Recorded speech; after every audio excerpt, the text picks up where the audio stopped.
رسالت مآب سرور انبیاء صلی اللہ علیہ وآلہ وسلم نے یہ کہا ہے تمہیں اس کے فیچرز، اس کی چیزیں، اس کے بارے میں نہیں پتا تب بھی مانو یہی اللہ ہے، بس صرف اور صرف اور صرف یہی اللہ۔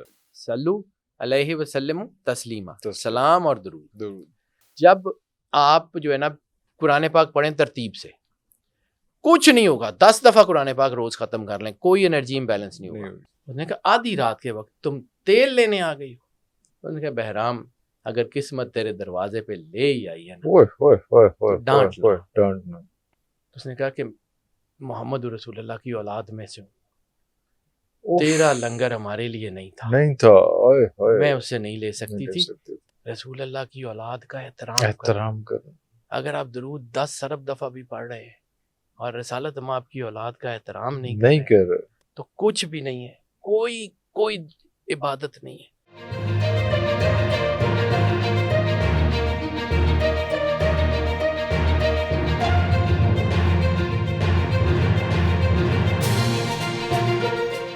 اچھا حیدر بھائی، ایک بڑا امپورٹنٹ فیچر ہے، آج کی جین زی جو ہے اس پہ کویسچن بھی کرتی ہے، اور وہ یہ ہے کہ درود شریف کے بارے میں ہمیشہ سے ہم نے کہا گیا ہے کہ سب سے امپورٹنٹ چیز ہے وہ درود شریف ہے، اور جس طرح سے حدیث میں بھی آیا کہ پورا اگر آپ درود شریف ہی پڑھ لیں تو وہی آپ کی بقا کے لیے اور آخرت کے لیے جو ہے وہ کافی ہے۔ اس میں فرائض کے علاوہ لوگ نہ سمجھیں کہ صرف اس میں تو فرائض کے علاوہ اس میں ساتھ ہم نے یہ بھی دیکھا کہ اللہ تعالیٰ نے فرمایا کہ اللہ فرشتے جو ہیں حضور کے صلی اللہ علیہ وسلم پہ درود بھیجتے ہیں، اے ایمان والو تم بھی درود بھیجو۔ لیکن ایٹ دا سیم ٹائم یہ بھی سچویشن ہوئی کہ اللہ تعالیٰ نے ڈائریکٹ درود بھیجنے بھی نہیں دیا۔ اللہم صلی اللہ، کہ ہم اللہ تعالیٰ سے ریکویسٹ کر رہے ہیں کہ وہ حضور کی شان میں درود بھیجیں، تو اس کو کیسے ڈیفائن کریں گے آپ؟ سر سب سے پہلے تو یہ سمجھنا پڑے گا کہ درود ہے کیا۔ ہماری اتنی اوقات حیثیت ہی نہیں ہے کہ اللہ ہمیں اپنے سیکرٹ سے آگاہ کرے، ہمیں اپنے آپ میں رہنا چاہیے، ٹھیک ہے۔ ہم اتنے پاک باز اور اتنے صاف ستھرے ہیں ہی نہیں کہ اب اللہ ہمارے ساتھ ڈائریکٹ بات کرتا ہوتا تو پھر یہ نہ کہتا کہ اللہم صلی، ٹھیک ہے۔ اللہ ہم سے بات کرتا کس کے وسیلے سے؟ سرور انبیاء صلی اللہ علیہ وآلہ وسلم، بادشاہ کونین کے وسیلے سے۔ اللہ ہر آیت میں، ہر چیز میں، قرآن پاک میں ہم سے تو نہیں کہتا یہ کرو۔ رسالت مآب سرور انبیاء صلی اللہ علیہ وآلہ وسلم کو مخاطب کر کے کہتا ہے کہ یا رسول اللہ آپ ان کو کہہ دیجئے، کل ان کنتم تحبون اللہ جیسے ہے، ٹھیک ہے۔ کل یا ایھا الکافرون، کل اعوذ برب الناس۔ یہ جہاں پہ اللہ ہم سے بات کرتا ہے نا، وہ رسالت مآب کے وسیلے سے بات کرتا ہے، وہ وداؤٹ سرور انبیاء صلی اللہ علیہ وآلہ وسلم اللہ بات ہی نہیں کرتا، ٹھیک ہے۔ اور اللہ کہتا ہے کہ جی آپ جو ہے نا ان کو یہ کہہ دیں، آپ ان کو یہ کہہ دیں۔ دوسری بات، اللہ نے آ کے یہ تو نہیں کہا کہ یہ میرے رسول ہیں ان کا کلمہ پڑھو۔ رسالت مآب سرور انبیاء صلی اللہ علیہ وآلہ وسلم نے یہ کہا ہے کہ یہ اللہ ہے، اس کو مانو، اگر تمہیں سمجھ نہیں بھی آتا تب بھی مانو، تمہیں اس کے فیچرز، اس کی چیزیں، اس کے بارے میں نہیں پتا تب بھی مانو یہی اللہ ہے، بس صرف اور صرف اور صرف یہی اللہ۔ ہم نے کس کی زبان سے مانا؟ پھر ایک دفعہ میں نے آپ کے پاس عرض کی تھی کہ صادق اور امین کا جو مطلب مجھے سمجھ آتا ہے، میں نہ عالم ہوں، نہ مفتی ہوں، نہ میں کلیم کرتا ہوں، میں عام سا آدمی ہوں۔ میں نے ساری زندگی کتابیں پڑھی اور شوق سے ساری فقہ بھی پڑھی، شوق سے قرآن پاک پڑھا، شوق سے ان انرجی کو پڑھا، کو تھوڑا بہت اللہ نے اس قابل بھی کر دیا کہ چلیں ایک آدھ کو سرٹیفکیٹ بھی لے لیا۔ لیکن یہ ہے کہ میری اوقات حیثیت ظاہر سی بات ہے، مجھے اپنی اوقات کا پتہ ہے، میں فتویٰ نہیں دے رہا ہوں، لیکن مجھے اس بات کا بڑا سیدھا اپنے اندر سے یقین ہے کہ ہم اس قابل ہی نہیں ہیں کہ ہم رسالت مآب سرور انبیاء صلی اللہ علیہ وآلہ وسلم کا نام لے سکیں۔ اللہ اکبر، اللہ اکبر، ٹھیک ہے۔ اس لیے اللہ نے جو ہے وہ ہمیں کلمے کی سعادت نصیب فرمائی تاکہ ہمارا وجود کسی حد تک پاک ہو جائے اور پھر ہم سرور انبیاء صلی اللہ علیہ وآلہ وسلم کی طرف جا سکیں۔ جیسے قرآن پاک میں ان المشرکون نجس، تو مشرک نجس ہیں، ابھی وہ کعبے سے مشرکوں کو ہٹانے میں آیا ہے، بالکل صحیح، ٹھیک ہے۔ ان المشرکون نجس، مشرک نجس ہیں، تو یہ جو ہے یہ تو ہے، بالکل صحیح. سرور انبیاء صلی اللہ علیہ وآلہ وسلم بادشاہ کونین کا امپیکٹ اتنا زبردست ہے کہ اللہ سرور انبیاء صلی اللہ علیہ وآلہ وسلم کو بھی اپنے وسیلے کے بغیر نہیں ملنے دیتا، اور خود بھی رسالت مآب سرور انبیاء صلی اللہ علیہ وسلم کے وسیلے کے بغیر نہیں ملتا. اللہ اکبر. اللہ تک جانا ہے تو سرور انبیاء صلی اللہ علیہ وآلہ وسلم، اور سرور انبیاء تک جانا ہے تو اللہ. اللہ اکبر. اللہ اکبر. اس لیے اللہم صلی علی محمد وآل محمد. اس لیے کہ ہمیں پتہ نہیں، ہمیں یہ کہا جاتا ہے کہ یار یہ پیکٹ جو ہے نا، یہ ایسے کرو کہ آپ یہ اتنے پیکٹ جو ہے نا یہ کسی کو دے دو، یا کسی کو جو ہم نے کوئی گفٹ دینا ہے تو ہم اس کو کہتے ہیں کہ یار یہ اتنے پیکٹ جو ہے نا یہ فلاں جگہ پہنچا دو. آپ اس کو جو ہے نا وہ کر دیتے ہیں، وہاں چلا جاتا ہے. اس پیکٹ میں کیا ہے اللہ جانے، اس کا رسول جانے. ہمیں تو پتہ ہی نہیں درود ہوتا کیا، ہمیں تو پتہ ہی نہیں کہ درود کی ڈائمینشن کیا ہے، اسکیل کیا ہے اس کا، کیا اور چیز کیا ہے ہمیں تو نہیں پتہ. بالکل صحیح. ہمیں تو یہ کہا گیا ہے کہ کرنا ہے. اچھا اس کی امپیکٹ صرف چند لائنوں میں، صرف 2 لائنوں میں بتا کے تو آگے بڑھتا ہوں. صرف تھرسٹ اللہم صلی علی محمد وآل محمد. ٹھیک ہے، یا ایھا الذین آمنوا صلوا علیہ وآلہ وسلم تسلیما. آپ نے سرور انبیاء صلی اللہ علیہ وآلہ وسلم کی بارگاہ میں درود بھیجا اور سلام بھیجا. ٹھیک ہے، درود آپ نے گفٹ کر دیا جس کی ماہیت کا آپ کو پتہ نہیں ہے، اور ادھر اللہ کی فطرت ہے، اللہ احسان رکھنا پسند نہیں کرتا. 1 روپیہ دوں گے 10 کر کے واپس کرے گا. ٹھیک ہے، 1 روپیہ دیں گے 10 کر کے، تھوڑی سی محبت کریں گے زیادہ کر لے گا. اللہ چین سائیکل شروع کر دے گا. اب یہیں پہ درود پاک 2 چیزیں ہیں، صلو علیہ وسلم تسلیما، سلام اور درود. اچھا درود میں کیا ہے، اس کا مطلب کیا ہوگا وہ تو شاید ہم نہ بتا سکیں، لیکن سلام کی اتھینٹسٹی کا میں الصلاۃ والسلام علیک یا رسول اللہ وعلی آلک وذریاتک واہل بیتک اجمعین. ٹھیک ہے، آپ نے تو اپنی حیثیت اپنے اسپیکٹرم کے مطابق سرور انبیاء صلی اللہ علیہ وآلہ وسلم کی بارگاہ میں سلام بھیجا. سلام پیش کیا، کہیں وہاں سے جواب آ گیا. اللہ اکبر. کہیں وہاں سے جواب آ گیا وعلیکم السلام. سر اس کا امپیکٹ سمجھ سکتے ہیں، آپ کی تو نسلیں تر جائیں. آپ نے اپنی اوقات کے مطابق بھیجا ہے، وہ مالک ہیں، وہ اپنے لیول کے حساب سے جواب دے گا نا. اللہ اکبر. ان کا جواب آ گیا. اس کا تھرسٹ سمجھ سکتے ہیں کیا ہو سکتا ہے. ٹھیک ہے، درود. اب یہاں پہ آپ نے بالکل شروع کیا کہ ایک حدیث بڑی مستند 6 کی 6 کتابوں میں، بلکہ میں نے اس کا جو ہے تفسیر در منصور میں بھی ایک جو ہے وہ مولانا جلال الدین سیوطی کی جو تفسیر ہے اس میں بھی میں نے جب یہ تکریم رسالت کی جو آیات ہیں اس میں بھی درود پاک کے بڑا خوبصورت باب ہی رقم کیا ہے جی. جلال الدین سیوطی اور یہ چند لوگ جو ہے نا، محمد بن جریر الطبری یا اسقلانی، یہ کمال کے ہی لوگ ہیں. میں نے چونکہ ان کو شوق سے پڑھا تو مجھے یہ سمجھ آتے ہیں کہ یہ لوگ جو ہے نا یہ جو بات کرتے ہیں کمال، یہ کسی اور ڈائمینشن کے لوگ ہیں. خیر کم ٹو دی پوائنٹ، وہ یہ کہتے ہیں کہ جو درود ہے یہ تو سرور انبیاء صلی اللہ علیہ وآلہ وسلم کی بارگاہ تک جاتا ہی جاتا ہے. یہ آپ کی سیلف ایلیویشن کے لیے سب سے اہم چیز ہے. ارے جب آپ کو اللہ کے قریب جانا ہے، دیکھیں ہم لوگ میلاد کرتے ہیں نا. میں اپنی بات کر لوں، چلیں میں زمانہ جاہلیت میں جب کبھی میں پڑھا کرتا تھا، کیونکہ میں خیر اپنے بینر نہیں لگاتا، لیکن میں نے ایک عہد کیا تھا اپنے مالک سے کسی دور میں.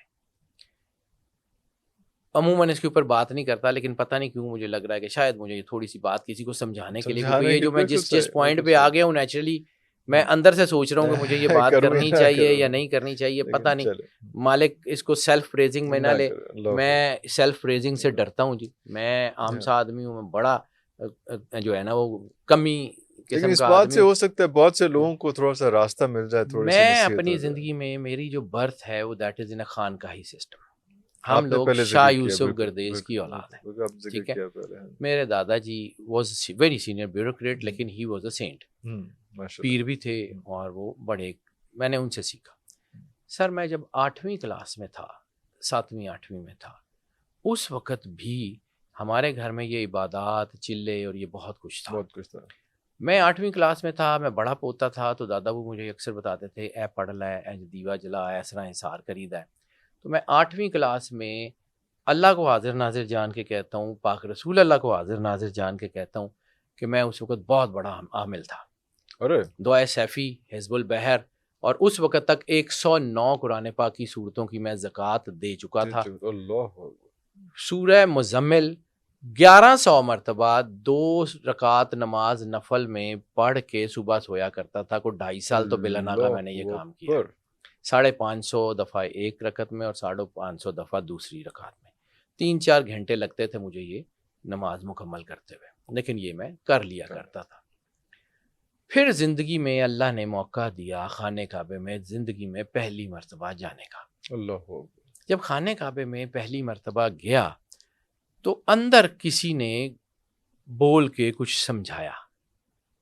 خانہ کعبے میں مطاف میں بیٹھا ہوا تھا، آج بھی میں جب اس کی بات کرتا ہوں نا تو وہ کیفیت مجھے مطلب لگتی ہے، میں بار بار کہہ رہا ہوں کہ it's not a self praising, یہ سیلف پریزنگ نہیں ہے، میں پتہ نہیں کیوں یہ بات کر رہا ہوں، لیکن مجھے شاید درود کا امپیکٹ سمجھانے کے لیے مجھے لگا کہ یہ بات کرنی چاہیے۔ سرور انبیاء صلی اللہ علیہ وآلہ وسلم کی توفیق سے خانہ کعبے میں بیٹھا ہوا تھا تو اندر سے کسی نے کہا کہ مخلوق لے کے کرے گا کیا؟ جن، بھوت، موکل، یہ لوگ بابے بات کر رہے ہوتے ہیں کہ جی ہم نے یہ دیکھا، ہم نے یہ دیکھا، تو سر اللہ کو حاضر ناظر جان کے کہتا ہوں، میں بار بار یہ بات کیوں کر رہا ہوں، مجھے ڈر لگتا ہے اس سے کہ میں کھیلتا ہوتا تھا ان کے ساتھ، میں کھیلتا بڑا ہوں، مجھے یہ آئیڈیا ہے کہ کون سا امپیکٹ ان اسپرٹس کے ساتھ، مجھے پتہ یہ کیسے بات کرتی ہیں، کس انرجی سے بات کرتے ہیں، انرجی کو پڑھتا ہوں تو یہ کوئی زبانی بات نہیں کرتی، یہ بات کرتی ہیں آپ کی انرجی سے، انٹریکٹ کرتی ہیں یہ آپ سے، یہ کوئی انگریزی اردو فارسی میں یہ بات نہیں ہوتی، یہ کسی اور زبان میں بات ہوتی ہے جو انرجیز کی ہے۔ خیر ٹو کٹ شارٹ، ساری مخلوق بھی مل جائے گی، مالک تو نہیں آئے گا؟ اللہ اکبر۔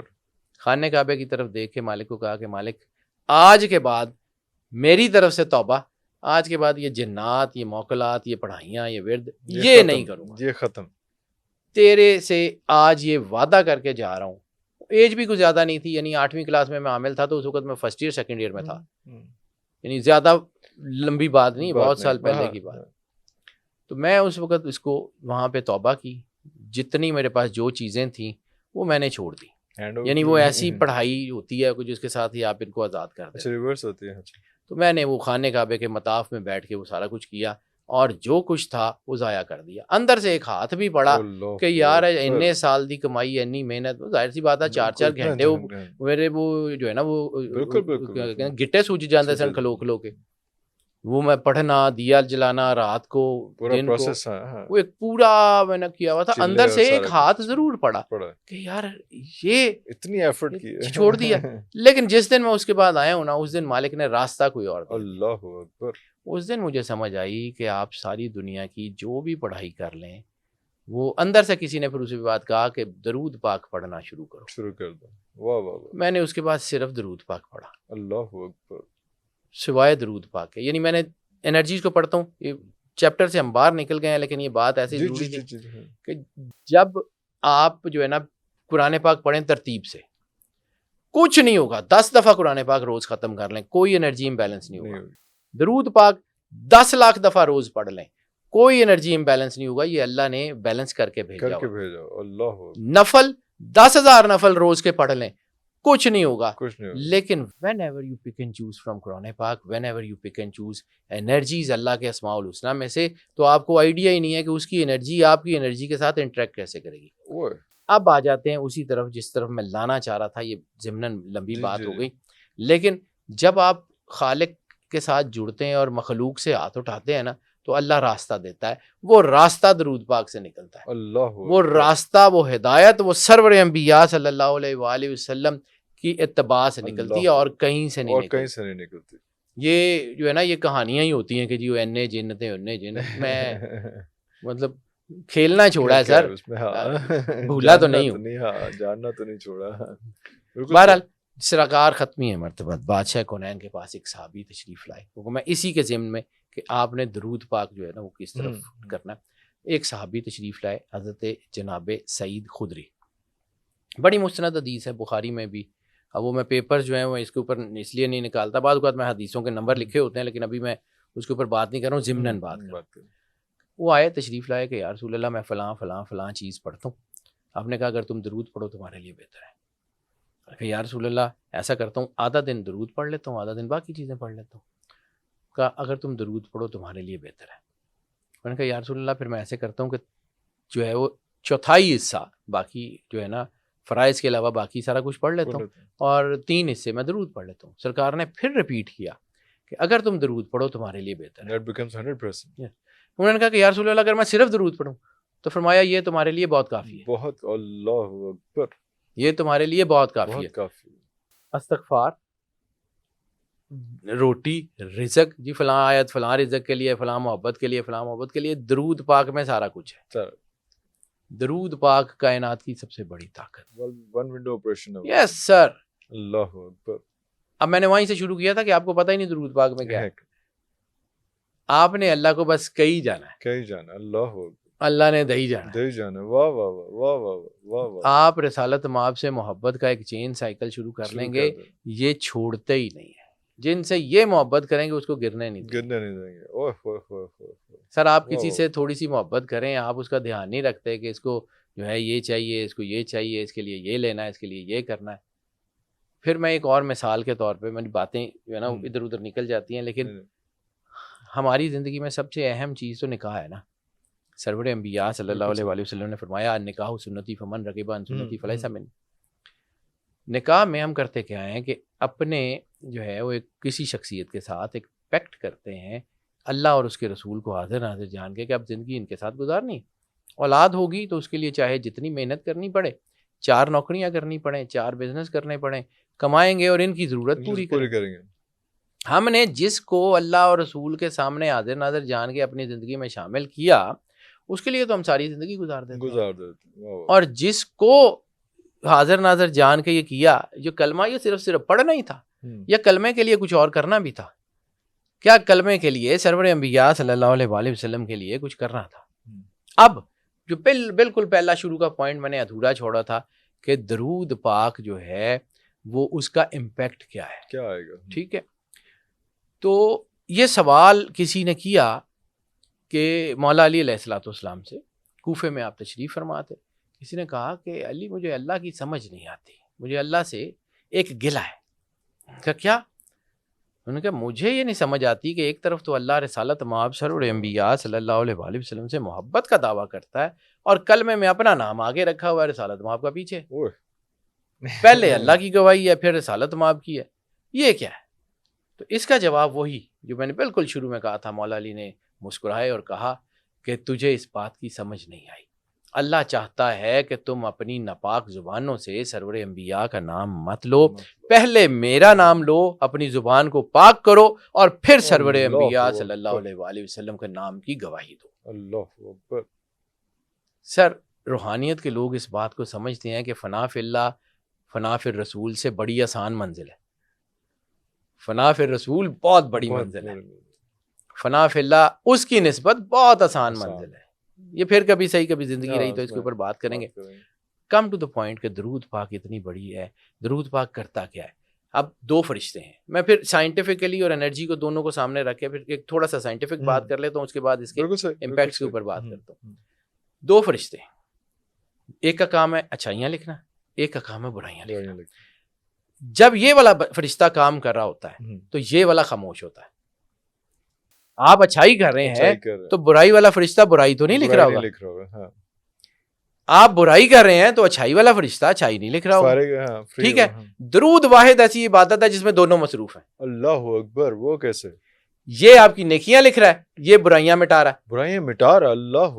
رسالت مآب سرور انبیاء صلی اللہ علیہ وآلہ وسلم نے فرمایا کہ کثرت درود گناہوں کا کفارہ ہے. کفارہ ہے. اللہ. جب گناہوں کا کفارہ ہوتا ہے، گناہ مٹائے جاتے ہیں، دونوں مصروف ہو جاتے ہیں. واہ واہ واہ واہ. دونوں کی انرجی جو ہے وہ آپس میں انٹریکٹ کرتی ہے اور کمال کر دیتی ہے. سر کائنات اللہ نے بڑی بیلنس بنائی ہوئی ہے. دوسرا آپ کی میجر انرجی کیا ہے؟ Brain and heart neurons. جب بھی آپ درود پاک پڑھتے ہیں تو پوری کائنات کا سینٹیکس آف کریشن کیا ہے؟ لا خلقت الافلاق. سرور انبیاء صلی اللہ علیہ وآلہ وسلم آپ کو نہ بناتا کائنات میں کچھ نہ بناتا. اللہ. تو جب آپ اس کائنات کی ایگزیکیوشن سے جڑتے ہیں، جب آپ اس کائنات کے جو ہے وہ میجر سورس آف انرجی سے جڑتے ہیں تو آپ کی انرجیز اپ برنگنگ کی طرف جاتی ہے. آپ کی پازیٹیو انرجی انہینس ہوتی ہے ہوتے ہیں. تو نیچرلی آپ کے اندر بوسٹ آتا ہے, نیچرلی آپ اللہ کے قریب ہوتے ہیں, نیچرلی آپ کا ویژن بہتر ہوتا ہے, نیچرلی آپ کی پلاننگ بہتر ہو جاتی ہے, نیچرلی آپ کے ریلیشنز بہتر ہو جاتے ہیں. درود پڑھتے جائیں اور آگے بڑھتے جائیں. اللہ اکبر, اللہ اکبر. یعنی محب اللہ سے محبوب اللہ تک کا سفر صرف ایک چیز ہے, رسالت مآب اور ان کی اولاد سے محبت. آپ کے brain and heart neurons activate ہوتے ہیں, آپ کی چیزیں اچھی ہوتی ہیں, آپ کی بیماریاں ٹھیک ہوتی ہیں. بیماریاں ٹھیک کیسے ہوتی ہیں؟ ایک تو بیماری ہوتی ہے نا جو آپ کی فزیکل ہے, جیسے کوئی کٹ لگ گیا وین میں یا کچھ ہے, یا آپ کی کڈنیز جو ہے وہ رپچر ہو گئی تو انہوں نے کاٹا, اس کو نکال کے سی دیا اور وہ زخم ٹھیک ہو گیا, that is something else. بیماری کی بہت سی قسمیں ہیں, ایک سائیکولوجیکل بیماری ہے, ایک آپ کی فزیکل بیماری ہے, ایک آپ کی جو ہے وہ میٹا فزیکل بیماری ہے, مختلف بیماریاں ہیں نا. تو اللہ کہتا ہے کہ جب بھی کوئی بیمار ہوتا ہے تو شفا میں دیتا ہوں. قرآن پاک میں وَإِذَا مَرِضْتُ فَهُوَ یشفین, کہ جب بھی میں بیمار ہوتا ہوں تو شفا وہی دیتا ہے. تو شفا اللہ کی ہے. مولا کائنات امام علی علیہ السلام نے فرمایا کہ تمہاری بیماری تمہارے اندر ہے, تمہاری شفا بھی تمہارے اندر ہے. تم سمجھتے ہو کہ تمہارا جسم چھوٹا سا ہے, اس کے اندر ایک بہت بڑا جہان پوشیدہ ہے. تو وہ جو جہان ہے وہ اتنا پاورفل جہان ہے کہ آپ کی میری سوچ ہے اس سے آگے. جب آپ اس جہان کو اپنے اندر کو دیکھتے ہیں, تبھی تو سرور انبیاء صلی اللہ علیہ وسلم نے فرمایا تھا من عرف نفسہ فقد عرف ربہ, کہ جس نے خود کو پہچانا اس نے رب کو پہچانا. آپ کے اندر ایسنس ہے فنفخت فیہ روحی کا. اپنے آپ کو پہچاننے کے لیے آپ کو وسیلہ چاہیے, کس کا؟ سرور انبیاء صلی اللہ علیہ وآلہ وسلم کا, کیونکہ کائنات کی ایگزیکیوشن ان سے چلتی ہے. اب آ جاتے ہیں درود پاک کی ڈائمینشنز کیا ہے. ایک تو یہ ہے کہ آپ زبانی درود پاک پڑھتے رہیں, اور دوسرا آپ نے درود کو فیل کرنا شروع کر دیا, احساس. اب درود کو فیل کیسے کرنا ہے اس کو سمجھیے. درود پاک جیسے قرآن پاک میں کوئی عمل ایسا نہیں ہے جو صرف تھیوری ہو. رسالت مآب سرور انبیاء صلی اللہ علیہ وآلہ وسلم کا فرمان ہے کہ میرے اسوے میں تمہارے لیے جو ہے وہ نجات ہے. رسالت مآب کے اسوہ حسنہ جو ہے وہ ہمارے لیے مشعل راہ ہے, ہماری زندگی کا سب سے بڑا. کہ رسالت مآب نے کہا نماز ایسے پڑھو جیسے مجھے پڑھتے ہوئے دیکھتے ہو. رسالت مآب نے کہا روزہ ایسے رکھو جیسے مجھے کرتے ہوئے دیکھتے ہو. رسالت مآب نے کہا حج ایسے کرو جیسے مجھے کرتے ہوئے دیکھتے ہو. تو رسالت مآب سرور انبیاء صلی اللہ علیہ وآلہ وسلم کی اتباع کا نام دین ہے نا. سرکار نے بتایا کہ عبادت ایسے کرنی ہے, سرکار نے بتایا سجدہ ایسے کرنا ہے, سرکار نے بتایا رکوع ایسے کرنا ہے, سرکار نے بتایا کہ جو ہے وہ نماز ایسے پڑھنی ہے, اس ٹائم پہ پڑھنی ہے, سرکار نے بتایا نا. بالکل. سرکار ختمی مرتبت بادشاہ کونین کو اپنی زندگی میں جو ہے وہ آپ ویٹیج کیا دیتے ہیں, احساس کیا ہے. وہ احساس پریکٹیکل درود ہے. زبانی آپ پڑھتے رہیں, جتنا پڑھ سکتے ہیں پڑھتے رہیں, 10 ارب دفعہ بھی درود پڑھ لیں, لیکن اگر احساس نہیں ہے, یعنی آپ نماز پڑھیں اور آپ کو نماز میں احساس نہیں ہے, تو پھر آپ کو جو ہے وہ آئیڈیا ہی نہیں ہے. جیسے بلے شاہ کہتا ہے کہ تیرا دل کھڈاوے منڈے کڑیاں کیتی رب نال 420. یعنی آپ جو ہے وہ نماز میں کھڑے ہیں اور پڑھ رہے ہیں کلو اللہ احد, اور دل میں اور چیزیں چل رہی ہیں, تو سر ہپوکریسی اور کہتے کس کو ہے؟ فزیکلی مینٹلی وہاں پریزنٹ نہیں ہے تو پھر کوئی فائدہ نہیں. اور کہتے کس کو ہے؟ سرور انبیاء صلی اللہ علیہ وآلہ وسلم سے محبت جو ہے وہ صرف یہ نہیں ہے کہ آپ نے زبانی پڑھ لیا یا قرآن پاک, آپ سمجھ لیں کہ آپ نماز کی کتاب لیں اور نماز کی کتاب میں جو کچھ لکھا ہوا اس کو پڑھتے چلے جائیں, کریں نا, نماز ہو جائے گی. بس یہی کام ہے. درود کا ترجمہ اور درود کی انرجی کو سمجھیں. درود جو ہے وہ صرف یہ نہیں ہے کہ آپ نے جو ہے وہ یہ پڑھ لیا اللہم صلی اللہ محمد و آل محمد. درود یہ ہے کہ یہ ہے کیا. درود کا ایک ترجمہ صلی اللہ علیہ وآلہ وسلم, سرکار جو ہے وہ آپ کے اوپر سلامتی ہو. سلامتی سلام کا تعلق السلام علیکم, آپ پہ سلامتی ہو. یا رسول اللہ آپ پہ سلامتی ہو, آپ کی آل اولاد پہ سلامتی ہو. اللہ, ٹھیک ہے. پنجابی جدا ترجمہ بنتا یا رسول اللہ تسی جیو تہاڈے بچے جین. پاک لگے رہن پڑھولے بھرے رہن الہی خیر.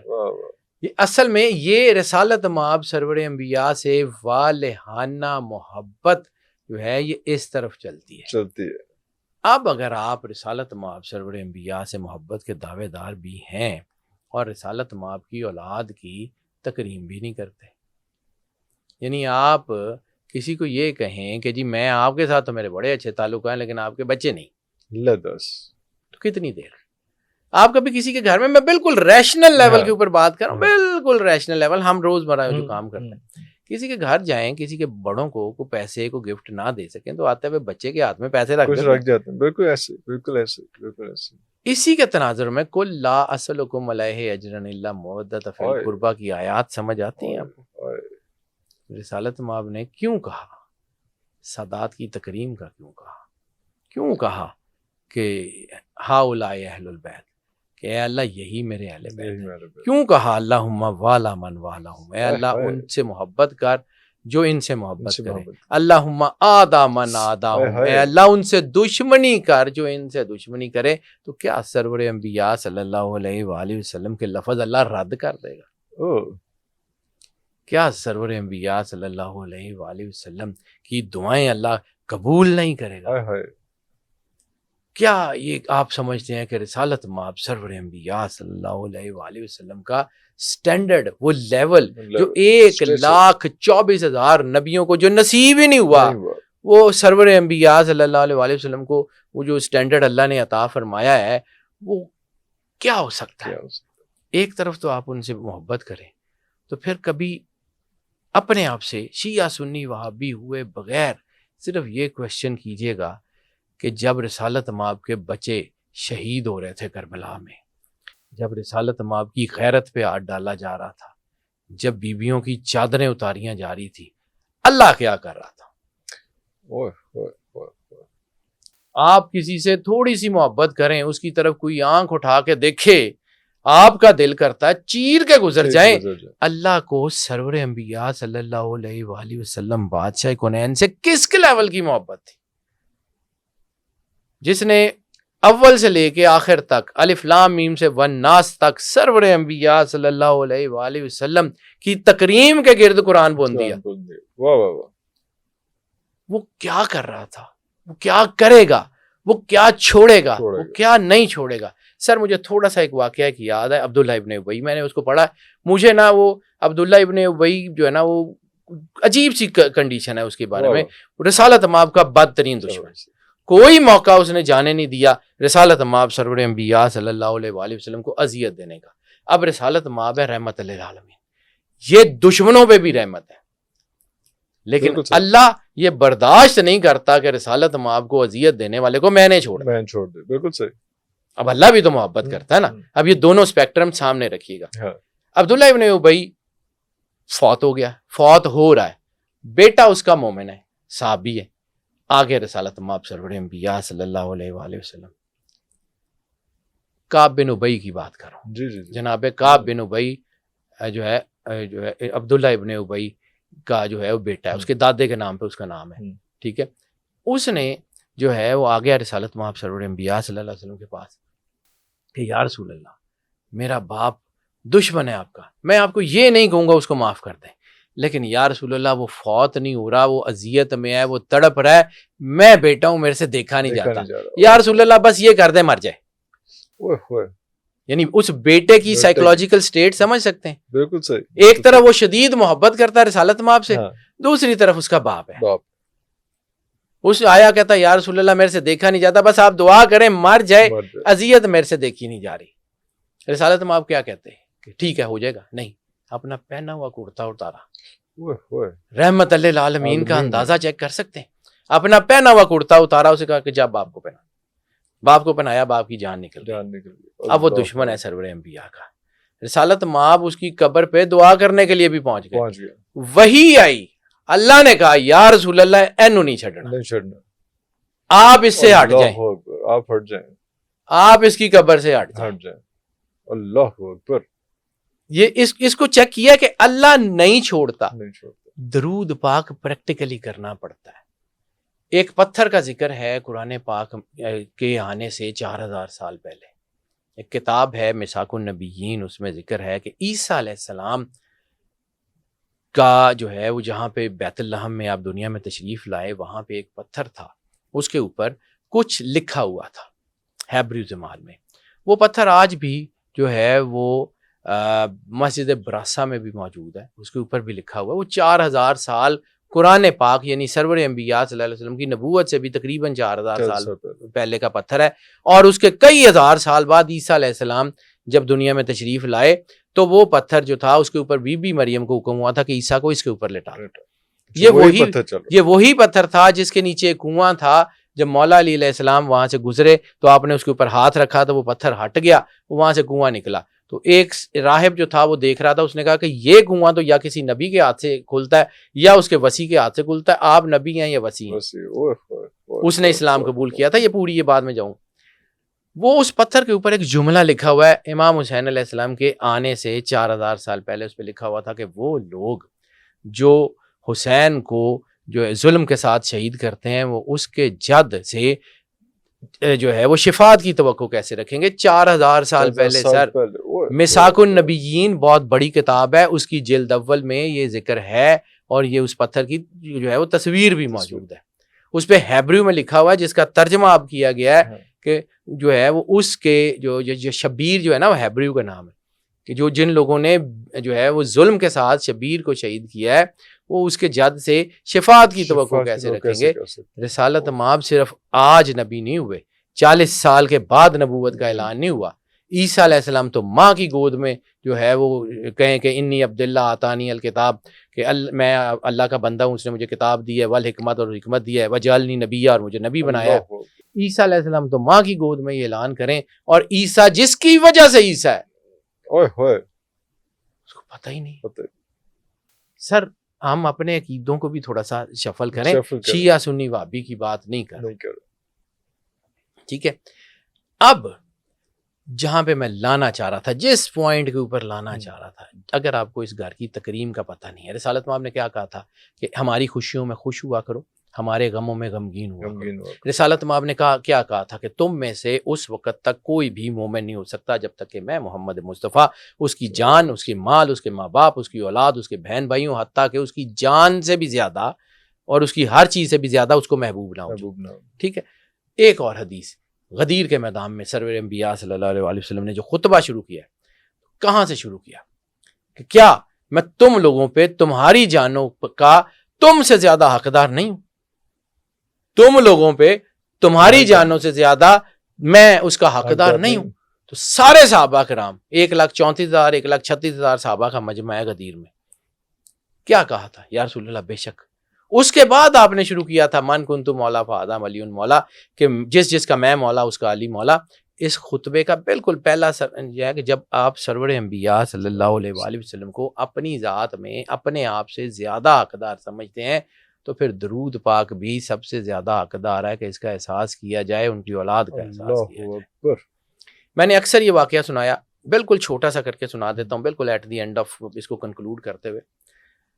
میں نے یہ واقعہ آج سے کوئی 20 سال پہلے پڑھا تھا، ٹھیک ہے، اور اس وقت بھی میرے اوپر وہ عجیب سی کیفیت تھی. پھر یہی واقعہ میں نے مولانا طارق جمیل سے بھی سنا، پھر یہی واقعہ میں نے بہت جگہ کوٹ کیا. ایک بہت بڑے شیخ الحدیث ہیں، بہت بڑا نام ہے مدینے کا، جناب عبداللہ ابن مبارک، شیخ عبداللہ ابن مبارک کے نام سے مشہور ہیں. شیخ الحدیث ہیں، شیخ الاسلام ہیں، فقہ کے بہت بڑے امام ہیں، دنیا میں ان کا نام ہے، چھوٹا نام نہیں ہے عبداللہ ابن مبارک. عبداللہ ابن مبارک کو خواب میں سرور انبیاء صلی اللہ علیہ وآلہ وسلم کی زیارت ہوتی ہے اور رسالت مآب کہتے ہیں عبداللہ اصفہان جاؤ، وہاں تمہیں ایک بندہ ملے گا جس کا نام بہرام ہے اور وہ مجوسی ہے، اور بہرام کو کہو کہ میرے رسول نے کہا ہے کہ قیامت والے دن تو میرے ساتھ ہوگا. اللہ اکبر. اب عبداللہ ابن مبارک اس بات پہ پریشان ہو گئے کہ رسالت مآب سرور انبیاء صلی اللہ علیہ وآلہ وسلم فرما رہے ہیں کہ وہ مجوسی ہے اور یہ بھی کہہ رہے ہیں میرے ساتھ ہوگا. لیکن ان کو یہ پتا تھا کہ جب رسالت مآب سرور انبیاء خواب میں تشریف لاتے ہیں تو اس کی کیفیت کیا ہوتی ہے. مدینے کے آدمی ہیں، رسول اللہ سے شدید محبت کرنے والے ہیں، ہر وقت بس رسالت مآب کے ارد گرد رہتے ہیں. حکم رسالت مآب کا تھا، سامان پکڑا، اصفہان کی طرف چل پڑے. کہاں مدینہ، کہاں اصفہان، چل پڑے. جس شہر سے گزرتے ہیں لوگوں کو کہتے ہیں کہ میں اصفہان جا رہا ہوں. لوگ پوچھتے ہیں کس لیے، ان کا جی بہرام کو ملنے جا رہا ہوں، رسول اللہ کا حکم ہے۔ یعنی ملتے ملتے پہنچتے پہنچتے کئی مہینے سفر کر کے اصفہان پہنچے۔ اصفہان پہنچے، لوگوں کو پتہ لگا کہ عبداللہ ابن مبارک آ رہے، مشہور آدمی تھے۔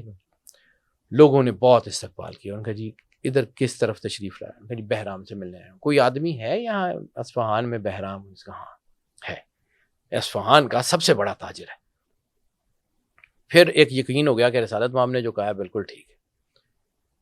بہرام کے پاس آئے، بہرام کو کہا کہ بہرام مجھے تیرے سے کام ہے۔ اس نے کہا ٹھیک ہے، مسلمانوں کے بڑے آدمی ہو، میرے تھوڑی ہو، یہاں بیٹھ جاؤ، میں اپنا کام میں کسی کو دخل اندازی نہیں دینے دیتا، میری دکان ہے، جب میں دکان بند کروں گا تو میں تمہاری بات سن لوں گا۔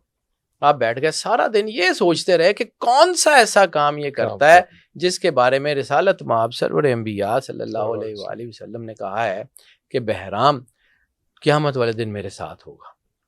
کوئی چیز نظر نہیں آئی، عام سا تاجر، روٹین کا کام، کوئی ایکسٹرا نظر ہی نہیں آیا۔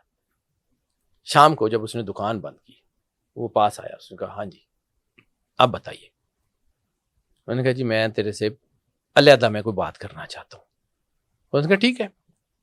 اس وقت تو میں کاروبار میں تھا، اب میں فارغ ہوں، آپ اتنی دور سے آئے، مسلمانوں کے بڑے ہی صحیح، لیکن رات میرے پاس ٹھہریے تو رات کو بات کر لیتے۔ وہ ان کو اپنے گھر لے آیا، اپنے گھر لایا، لانے کے بعد اس نے کھانا وانا کھلایا۔ مجھے یہ پتا ہے کہ وہ سچے نبی ہیں، لیکن میں چونکہ آتش پرست ہوں، مجھے پتا ہے وہ سچے نبی ہیں، لیکن میں ان کو مانتا نہیں ہوں۔ جناب عبداللہ ابن مبارک نے کہا کہ مجھے خواب میں سرور انبیاء صلی اللہ علیہ وآلہ وسلم کا دیدار ہوا، اور انہوں نے کہا ہے کہ بہرام کو پیغام دو کہ قیامت والے دن وہ میرے ساتھ ہوگا۔ بہرام نے یہ سنا تو اس کی آنکھوں میں آنسو آ گئے۔ اس نے کہا ایک منٹ ٹھہریے، کس دن خواب آیا آپ کو؟ انہوں نے کہا فلاں دن فلاں تاریخ۔ اس نے کہا یہ وقت تھا؟ ہاں یہی وقت تھا۔ بہرام نے کہا کہ ٹھیک ہے، میں آپ کو یہ بات ضرور بتا دیتا ہوں کہ یہ کیوں ہوا، لیکن ایک میرے سے وعدہ کیجئے، میں مسلمان نہیں ہوں، آپ اپنی کتاب کو، اپنے رسول کو حاضر ناظر جان کے یا اپنی کتاب کی قسم کھا کے میرے سے یہ وعدہ کریں کہ اگر میں آپ کی زندگی میں فوت ہو گیا تو آپ یہ بات کسی کو بتا دیں گے، اور اگر آپ میری زندگی میں فوت ہو گئے تو آپ یہ بتا کے نہیں جائیں گے۔ میں بتا ضرور دیتا ہوں لیکن یہ ایسے نہیں ہوگا۔ جی ٹھیک ہے۔ جناب عبداللہ ابن مبارک نے یہ وعدہ کر لیا کہ میں یہ نہیں بتاؤں گا۔ تو اس نے بات شروع کی، اس نے کہا یہ جس دن کی تم ذکر کر رہے ہو وہ اس دن کی بات ہے کہ آپ نے دیکھ ہی لیا میں اصفہان کا اتنا بڑا تاجر ہوں، اور میرا اپنے کاروبار دیکھ لیا ہے، میرے پاس اتنا پیسہ ہے، میرے بیٹے کی شادی تھی، میں نے اپنے بیٹے کی شادی میں 1 مہینے تک پورے اصفہان شہر کو کھانا کھلایا۔ اللہ، میں نے پورے اصفہان شہر کو روٹی کھلائی ہے۔ اور یہ وہ دن تھا جب میں نے اپنا دسترخوان اٹھایا، 1 مہینے کو کھانا کھلانے کے بعد جب میں نے اپنا دسترخوان اٹھایا، اسی رات جب میں تھکا ہوا تھا میں اپنے گھر آ گیا، میرے ملازم بھی تھکے ہوئے تھے، وہ سو گئے۔ آدھی رات کے بعد کا وقت تھا، کسی نے دروازے پہ دستک دی، میں نے جو ہے آواز دی اپنے غلاموں کو کہ اٹھو جا کے دروازہ کھولو، دیکھو کون ہے۔ کوئی نہیں اٹھا، تھکے ہوئے تھے، سو گئے۔ ناچار میں اٹھا، میں نے جا کے دیکھا دروازے میں تو ایک پردہ دار خاتون، اس نے نقاب اوڑھا ہوا، برقع پہنا ہوا، پرانا سا چراغ آگے کر کے کہتی ہے کہ بہرام اس میں تیل ڈال دے۔ اس نے کہا آدھی رات کے وقت تم تیل لینے آ گئی ہو؟ اس نے کہا بہرام اگر قسمت تیرے دروازے پہ لے ہی آئی ہے نا، ڈانٹنا، میرے بچے بھوکے ہیں اور اندھیرا ہو گیا ہے، وہ تنگ ہوتے ہیں، تو روشنی کا انتظام کر دے، چل بھوک سے بہل جائیں گے، بھوک میں کچھ دیکھ لوں گی ان کا۔ اس نے کہا میں نے 1 مہینے تک پورے اصفہان کو کھانا کھلایا ہے اور تو کہہ رہی ہے تیرے بچے بھوکے۔ اس نے کہا بہرام یہ محمد رسول اللہ کو جانتا ہے، جو سوال تو نے آ کے مجھ سے کیا ہے نا کہ محمد رسول اللہ کو جانتا ہے، یہی لفظ اس عورت نے کیا کہ محمد رسول اللہ کو جانتا ہے۔ اس نے کہا ہاں جانتا ہوں، مانتا نہیں۔ اس نے کہا کہ محمد رسول اللہ کی اولاد میں سے ہوں، تیرا لنگر ہمارے لیے نہیں تھا، میں اسے نہیں لے سکتی تھی، اس لیے میں تیرے پاس نہیں آئی، تو صرف تیل ڈال۔ اس نے کہا 1 منٹ ٹھہر، میں جو ہے نا 1 منٹ دے مجھے. میں اٹھا میں اندر گیا, اندر جا کے غلاموں کو اٹھایا, جتنے پیسے ہیں گھر میں سارے دو, جتنے کپڑے ہیں سارے دو, جتنا کھانا ہے سارا نکالو, گٹھڑی بناؤ اور میرے سر پہ رکھ دو. اس نے کہا آپ سردار ہیں, ہم غلام ہیں, ہم لے کے جاتے ہیں. نہیں, یہ کام میں خود کروں گا, تم جا کے سو جاؤ. وہ گٹھڑی بناؤ, پیسے کپڑے کھانا سارا گٹھڑی بناؤ, میرے سر پہ رکھو, تم جا کے سو جاؤ, میں جاؤں میرا کام جانے. کہتا میں نے وہ گٹھڑی اٹھائی, آگے آگے وہ عورت, پیچھے پیچھے میں, اس کے گھر چلا گیا. میں نے وہ کھانا نکالا, اس کے بچے کو دیا, اس کے بچے بھوکے تھے, میں نے کھانا کھلایا, پیسے کپڑے دیے. اسے کہا کہ تو میری بہن ہے, آج کے بعد اگر تجھے کوئی ضرورت ہو میں حاضر ہوں, میرے پاس آ جانا, کسی اور کے پاس مت جانا, اور یہ سمجھنا کہ یہ میں نے کوئی احسان نہیں کیا, تو میری بہن ہے, تیرا حق ہے. اللہ اکبر. میں یہ کہہ کے واپس مڑنے لگا تو اس کے 6 سال کے بچے نے کہا تھا کہ بہرام میں وعدہ کرتا ہوں کہ تو قیامت والے دن رسول اللہ کے ساتھ ہوگا. یہ وہ پیغام ہے جو تو مدینے سے مجھے دینے آیا. اللہ اکبر. یہ وہ پیغام ہے جس کا تو مجھے کنفرم کر رہا ہے, لیکن وعدہ کر کے تو بتا کے بتایا کسی کو نہیں. اس کے کچھ عرصے بعد بہرام نے اسلام قبول کر لیا, اور پھر کچھ عرصے بعد بہرام فوت ہو گیا. عبداللہ ابن مبارک کو مدینے میں پتہ لگتا ہے کہ بہرام فوت ہو گیا ہے. آپ مدینے سے اصفہان آتے ہیں دوبارہ, پھر اصفہان کے لوگوں کو بتاتے ہیں کہ یہ ہوا تھا. اللہ, یہ ہے پریکٹیکل درود. رسول اللہ کی اولاد کا احترام کریں. اگر آپ درود 10 ارب دفعہ بھی پڑھ رہے ہیں اور رسالت آپ کی اولاد کا احترام نہیں کر رہے تو کچھ بھی نہیں ہے, کوئی عبادت نہیں ہے. اس درود کی پریکٹیکلٹی کو سمجھیے. یہ درود ایسے ہی عام سی چیز نہیں ہے, یہ درود کائنات کی بہت بڑی طاقت ہے. اگر آپ کی زندگی میں یہ اتر آتا ہے نا تو آپ کو بہت کچھ دے کے جائے گا. کر کے دیکھیے گا. یہ کوئی زبانی یہ ایسی چیز نہیں ہے. میں یہ جب بھی واقعہ سناتا ہوں نا سر, میں ایموشنل اس لیے ہو جاتا ہوں کہ اس کے ساتھ میرا کچھ اندر سے کچھ چیز جڑی ہوئی. اللہ. اور میں نے یہ دیکھا تھا کہ جب طارق جمیل صاحب یہ سنا رہے تھے, ان کے اوپر بھی یہی کیفیت ہے. اللہ. یہ احساس دعا ہے, احساس طاقت ہے, احساس محبت ہے, احساس درود ہے. درود زبانی کلامی نہیں ہے. اس سے آگے شاید میں آپ کو تفصیل بتا بھی نہ پاؤں. اللہ اکبر. بالکل. اس سے ہمیں ایک اور چیز یہ بھی سمجھ آتی ہے کہ جو درود جو ہے صرف یہ پڑھنے کا نام نہیں ہے. حضور صلی اللہ علیہ وسلم کے بارے میں سوچنا, ان کی سنت پہ عمل کرنا, ان کی چیزوں پہ, ان کے بارے میں ان کی اہمیت سمجھنا, ان کی آل پہ خاص طور پہ ان کا بھی اتنا احترام کرنا, یہی سارا درود ہے. اسی کو اگر ہم آگے لے کے چلیں تو یہی جو ہے ہماری عاقبت کے لیے بہت کافی ہے. اگلے پروگرام کے لیے اجازت دیجیے. پاکستان زندہ باد.